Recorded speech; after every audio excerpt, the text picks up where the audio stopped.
Project team opted for eco-sand toilets as a cost-effective, environmentally friendly and proven solution for residents who lack the financial means to invest into sanitation and in the absence of a public wastewater treatment plant.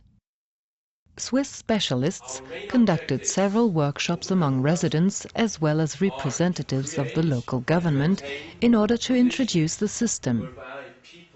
The goal was to identify trial users who would cover the cost of installing the system in their home.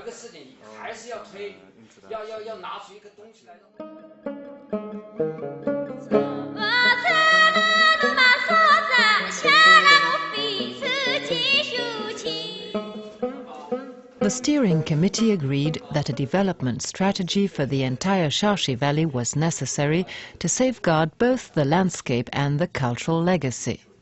It should also define how environmentally and socially responsible tourism can serve as a basis for future development. Growing numbers of tourists have visited the Shaxi Valley following Xideng's nomination to the World Monuments Watch List, which attracted widespread attention. I think comprehensive planning is the basis for the tourism development, because Shaxi has so rich built heritage and natural landscape, but if they don't develop tourism properly, like in the region nearby, if tourism develop very quickly, they will destroy the landscape. Rampant tourism development in the Shaxi Valley should be avoided. Instead, local government officials should emphasize ecotourism. Tourism strategy should be linked to the historic tea and horse caravan trail, which should be restored as an outdoor activity trail for tourists.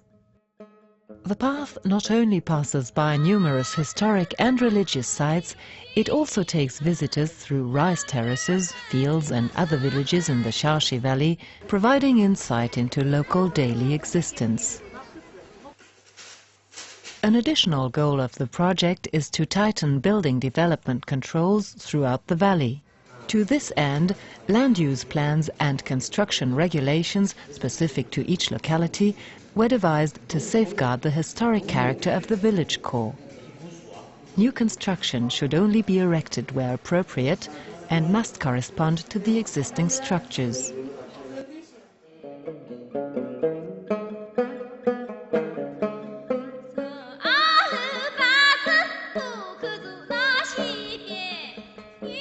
Rising tourism is introducing new economic opportunities to the Shaxi Valley, which could help reduce the incidence of poverty. A forthcoming task of Shaxi Rehabilitation project is to introduce a microcredit lending scheme for disadvantaged residents.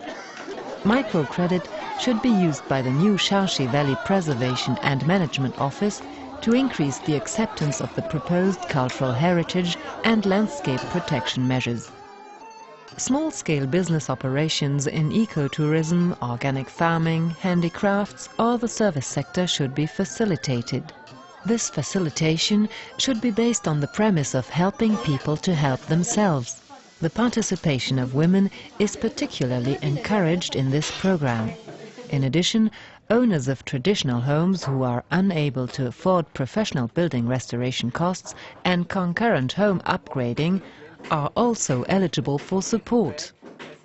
They will be advised on how to retain the original character of the building in restoration, and future owners can then follow this as an example.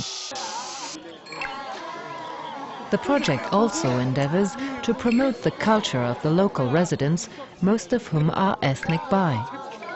In China, ethnic minority groups have been subject to years of discrimination and cultural bias, which has left its mark on this society. The languages, customs and unique skills of many minorities are increasingly being lost.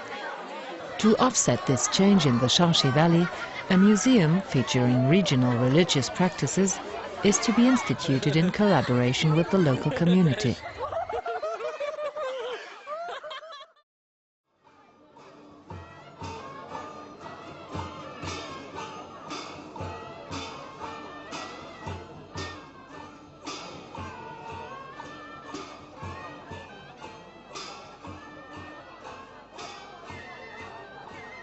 Much of what the Shaxi Rehabilitation project set out to accomplish has already been implemented.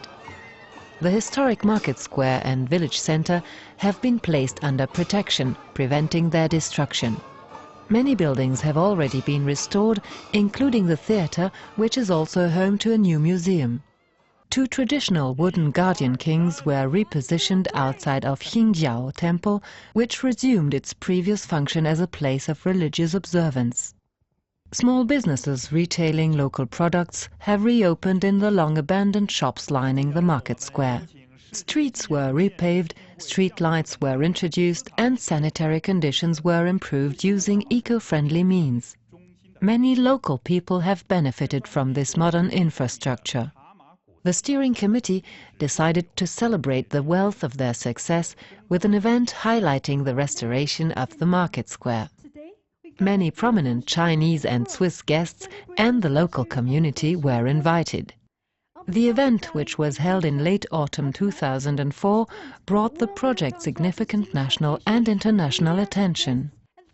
Shaxi Rehabilitation Project's success is the result of the collaborative efforts of the Sino-Swiss Steering Committee. Both parties were often challenged to find a compatible solution to specific problems. A variety of players were thus necessary for the implementation. Linguistic obstacles had to be addressed and divergent work styles adjusted to. However, both parties were able to reconcile their differences based on a friendly interface and a mutual desire to learn.